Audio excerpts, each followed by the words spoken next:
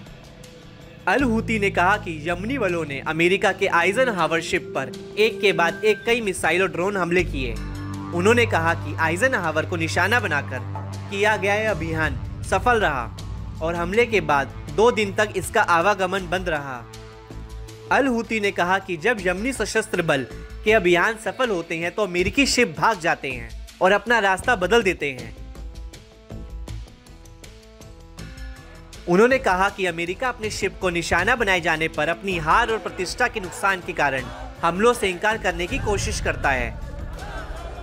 आपको बता दें कि यमनी बलों का सीधा कहना है कि उन्हें जब भी मौका मिलेगा वो अमेरिका के विमान वाहक पोत आइजनहावर को निशाना बनाएंगे और उन्होंने ये भी स्पष्ट किया कि उनके हमले तेज होंगे। अगर ऐसी स्थिति होती है तो ये अमेरिका के लिए बड़ी मुश्किल होगी, क्योंकि उसने जहाज़ों के सुरक्षित आवागमन के लिए बड़ा प्रयास किया है और उसके लिए उसने हूती लड़ाकों और उनके ठिकानों पर हमले भी किए। अमेरिका इसलिए भी फंसा है कि एक समय तो उसने इजराइल की मदद कर उसे मजबूत किया और अब खुद अमेरिका इजराइल को गाजा में हमला करने से मना कर रहा है, तो अब इजराइल मान नहीं रहा है।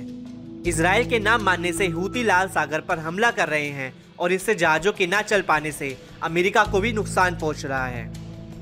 अब अमेरिका इजराइल को लेकर क्या कदम उठाता है, ये देखना रोचक होगा।